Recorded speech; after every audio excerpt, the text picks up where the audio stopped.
was really a shift from leading from the outside in, so leading by reacting of what was around me, leading by achieving something that I thought I had to achieve in order to define myself as a successful leader. Two, leading from the inside out, so being clear about what success looked for me, something that would have given me fulfillment and joy and connected to my wings, and start expanding that.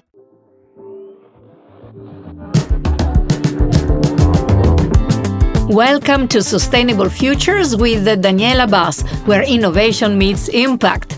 Join me every first and the third Saturday at 10 a.m. Central European Time for engaging conversations with visionaries reshaping industries like fashion, tech, tourism, sports, and more through social fairness and sustainability. As a global leader and change maker, I share fresh insights and actionable ideas to inspire meaningful change and drive results. Tune in, subscribe, and help shape a brighter, sustainable future. Good morning, good afternoon, good evening, in whichever part of the world you are. What does leadership really look like when women lead on their own terms? Since I'm devoting a few episodes to women and leadership, let us benefit of Adriana Caliri's experience. Although she works with people of all genders and ages, this time I will ask her to focus on women leaders and redefinition of success, leading with clarity and building cultures rooted in trust, confidence, and purpose. Buongiorno, Adriana. Buongiorno, Daniela. Very happy to be here today. I have a jolly question for you, as I always do with my guests. It's a surprise question. Adriana and Marco, a husband and wife's team, well, you both reached a pivotal moment in your lives and chose to fully step into who you are. And that choice gave life to Renaissance CEC. The timing couldn't have been more challenging. You had just left your jobs, moved from the United States back to Europe, and then the pandemic shut down the world. No retreats, no in-person experiences, none of what you had planned. So what mindset, decision, or belief helped you both turn what looked impossible into something real? Well, thank you very much for the first question. I have to say, it was for sure a very pivotal moment. It was 2019 when we left the US after 10 years. And for me, it was after 25 years of working in the corporate environment, specifically in Nike. Surprisingly, probably for some people, that was not a major decision. I think it was just the next step that was following an era of transformation. Together with Marco and personally, the big change, I think, happened probably 10 years ago, 10 years before that time, where I started actually to reconnect to my true self. And so I really believe that there are moments in our life that big change that can appear from outside, they are just small steps if it's just really a continuation of a journey. And that was for me. So yes, we left the corporate, we left the US, we left a beautiful house to start a new life. And that was really a continuation of a journey, really. So, as you have heard, Adriana Caliri is a former global executive with more than 25 years of leadership experience, including 2 decades at Nike. And she, led international teams across tennis, golf, and apparel. And today, she's a leadership coach, author, and founder of Renaissance Leadership Coaching, working with people from around the world. So, Adriana, in your experience, what does real inclusion look like for women leaders in everyday's working life? Well, inclusion, it's a word that is really very, very close to my heart. I have to say that as an Italian woman that had this big dream of climbing the ladder of big corporate environment, international corporate company, was always in my mind, but it never really be something that I thought that was not achievable. But I have to say that the word inclusion really mature in myself step by step, because today what I really believe inclusion is, I think it's something that starts from inside. And the only way that we can have environment that are really inclusive, where everyone can feel their true self and they don't need to hide in order to belong, I really believe that the inclusivity starts from inside. When we start including every part of ourselves and not judging part of ourselves, then we are ready also to include other people and to opening up to the inclusion. I think environment where inclusion is not thriving, it's because there are a lot of people that maybe are afraid of something that maybe it's different. And so again, inclusivity, I really believe, starts from inside. When we forgive ourselves, when we really take the time to understand who we are and to embrace each part of ourselves, then we can really open up to the inclusivity of others. So what you're telling me, if I understand correctly, is do not reject any part of you, but welcome it. And every part of who we are has something to tell us and can be a friend if we want to, right? 100%, Daniela. I think that was probably one of the biggest lessons I learned in my life. You know, when I was younger, I was part of a family where everyone was engineer. So I thought really I was a bit like the stupid of the family. So I wanted always to try more and more and more to hide this idea of not really being that smart person. And so it was like I was hiding, I was not accepting a part of me that was just a different way actually to be intelligent. I discovered later. But the more we hide the part of us, and the more the part of us really almost has power on us. And when I started really realize that it was not stupidity, it was just a different way to understand the world, then I embrace it. And when we embrace part of ourselves, everything becomes so much easier, you know? So instead of like being afraid of being stupid, it's being conscious to want it to be light and positive in order actually to embrace possibility and to transform things from inside out. Yes, comparisons with other people, forgetting about our real talents, it's a big loss for ourselves first. And that's why you're working from within and then looking outside. You worked closely with elite female athletes, like Serena Williams, for instance. So when you compare, even though I said we shouldn't compare, when you compare high performance sport with corporate leadership, what can business leaders learn from how women lead under extreme pressure and visibility?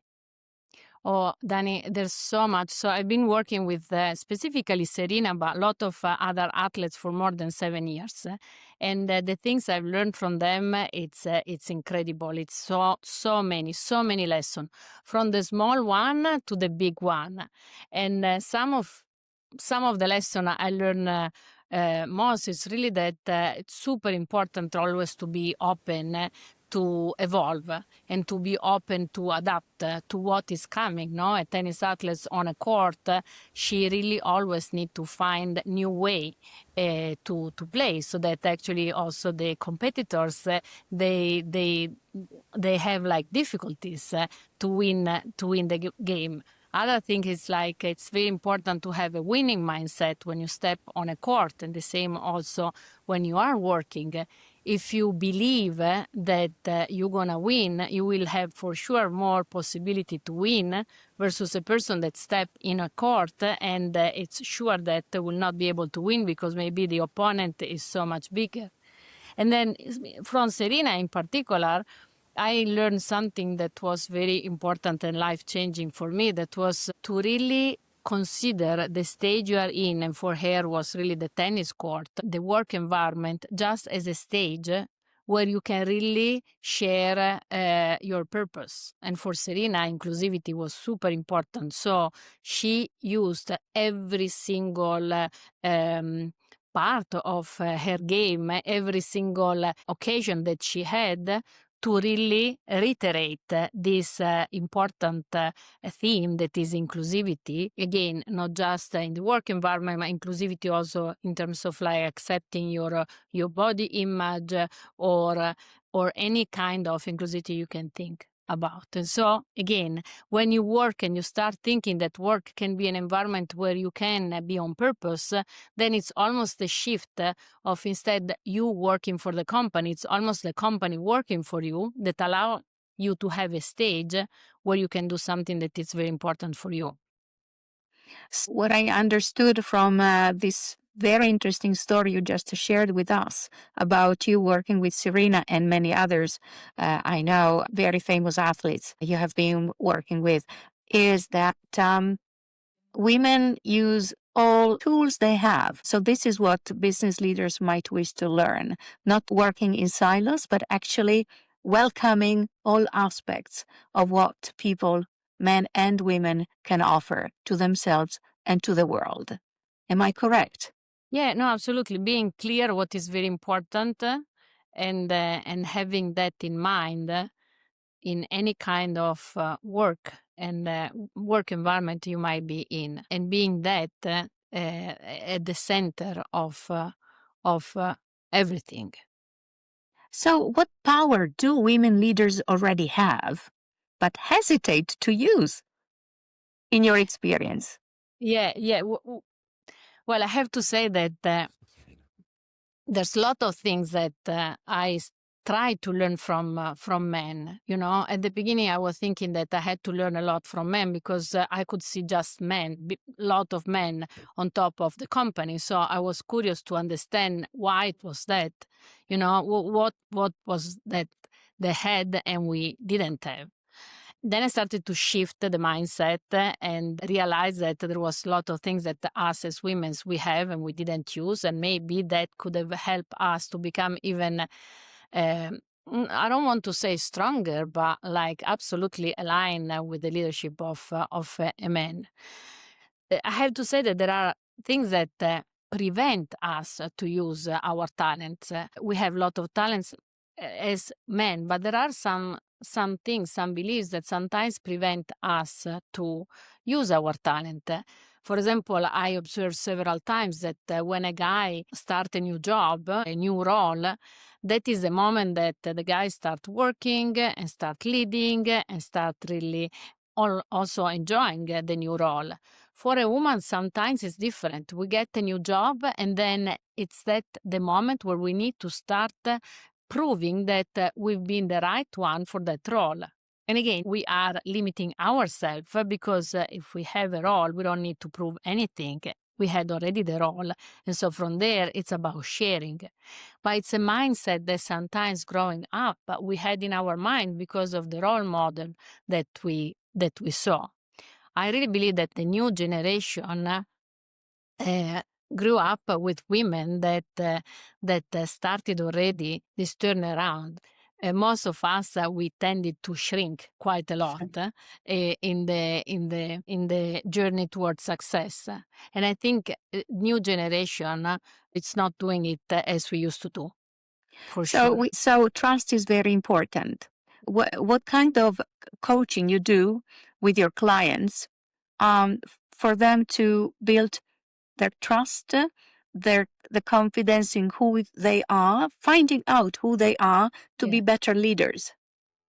Well, I have to say I had an incredible coach 15 years ago that really helped me not just to connect to my true self, but also to see the way of coaching that I would have loved also to have and to share with my clients.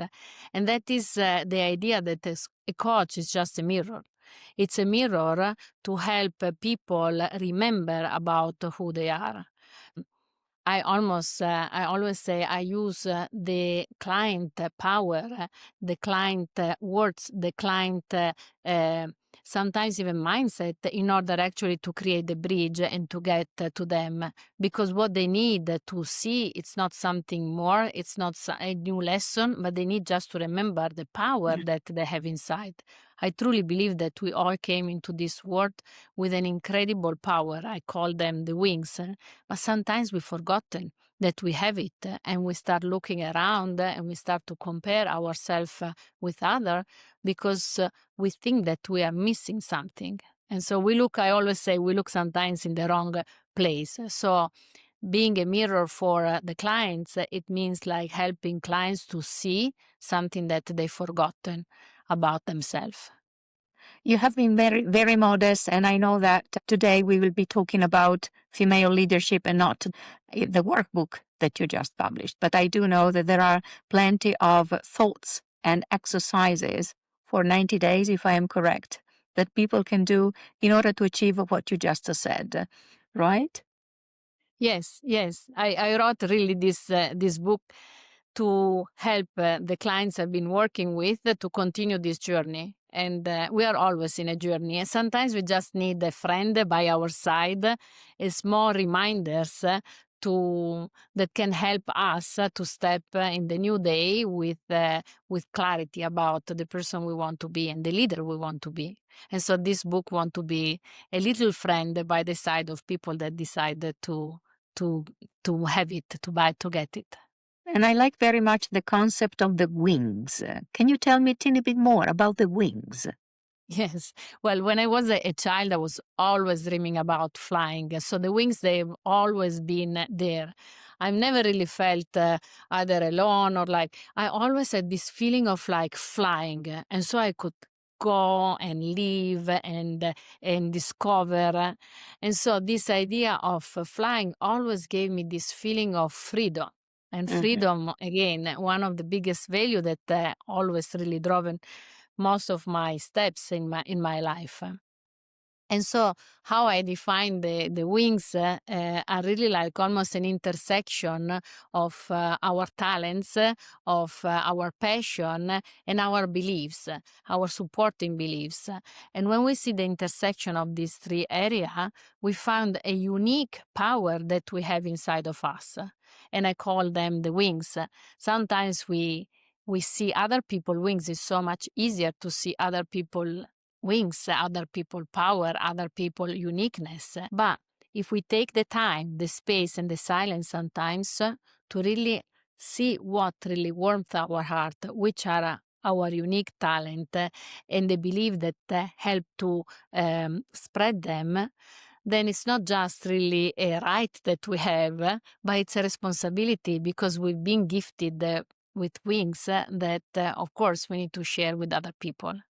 And this concept also of like sharing, shine, or flying, it's something that when we do, we inspire also other people to do the same. When we connect to our wings, we inspire other people to find their own.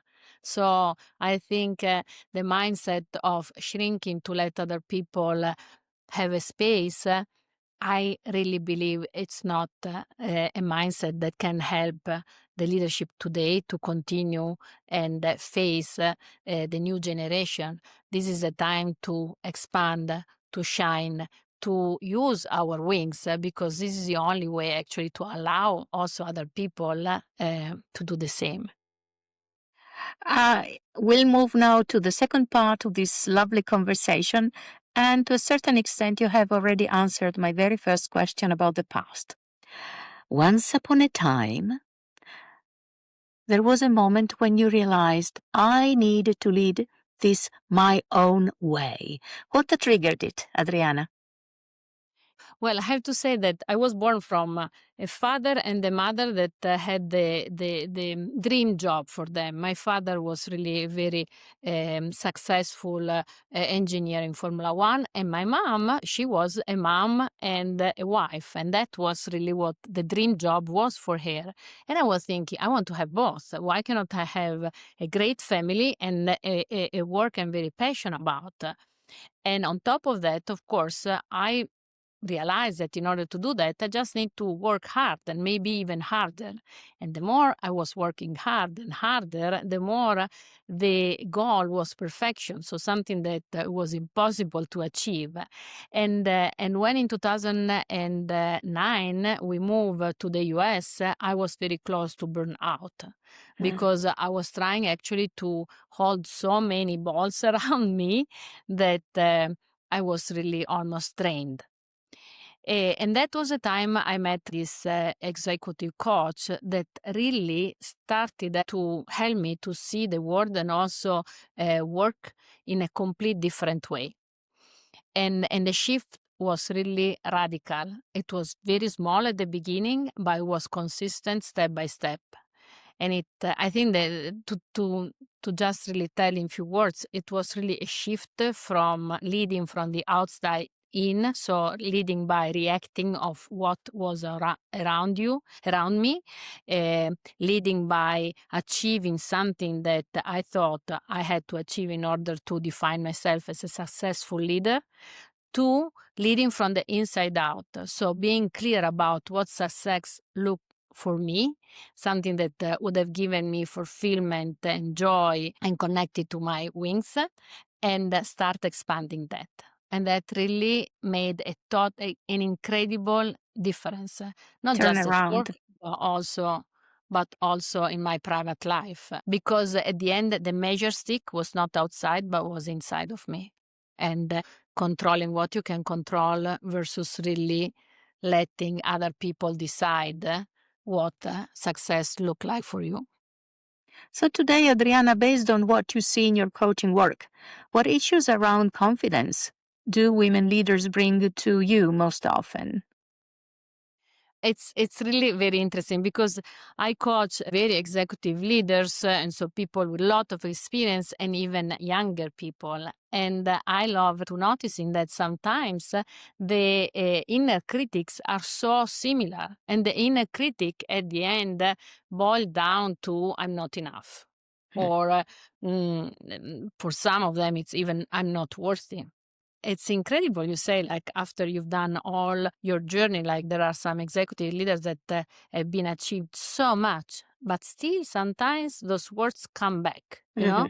And the thing is that at a certain point in our life, we might have more tools, but sometimes maybe a little help to remember again who we are can really be everything we need in order to step again into our confidence and from there deciding what's the next step to take. You are a dreamer, I am a dreamer. So let's dream that you were 20 years old in 2071. Imagine to see your grandchildren or a young woman you care about entering leadership in 2071. What should change now to make that future real? I think that the words we started with can be that one.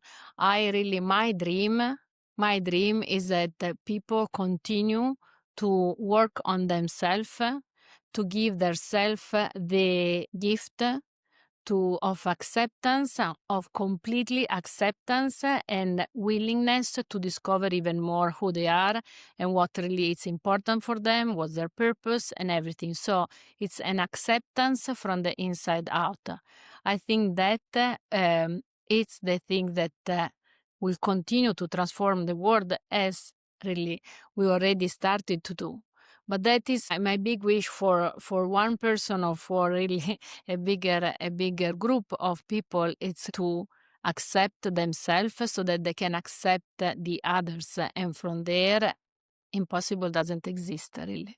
Well, you work with very senior executives, and yet you have mentioned the young people or the next generation. If we think about the future, what would you tell your younger self about power that no one told you?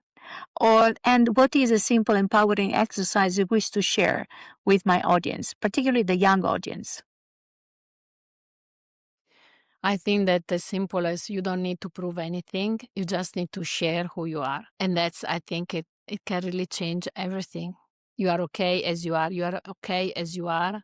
You just really need to share it.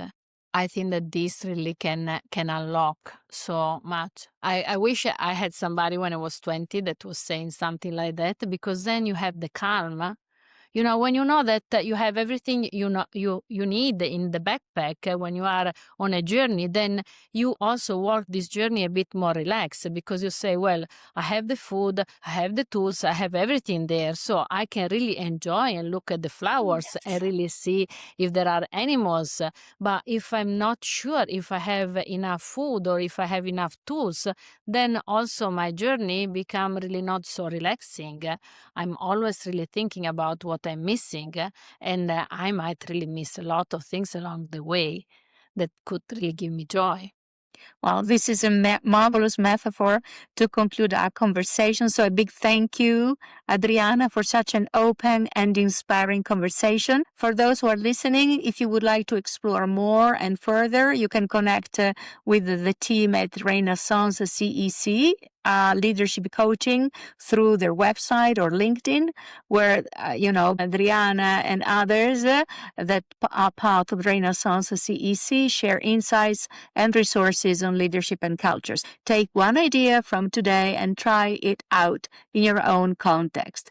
Adriana, if you want to share one idea for people to start experimenting, then we thank our listeners and invite them to my next episode. Well, thank you very much, Dani, and I really, my wish for the 2026 is that everyone enjoy finding their wings, and so that we can all meet up there, embracing our dream and making really a better world together. As I wrap up this episode, my heartfelt gratitude to today's guest and to all of you. Join me for the next episode as we delve deeper with special guests, uncovering thought-provoking insights and actionable steps, paving the way for a brighter, inclusive, sustainable tomorrow. Thanks also to Damian Morton, music, and Maria Cortez Gagliano, social media. Don't miss out next episode on shaping the future we aspire to. Ciao, ciao!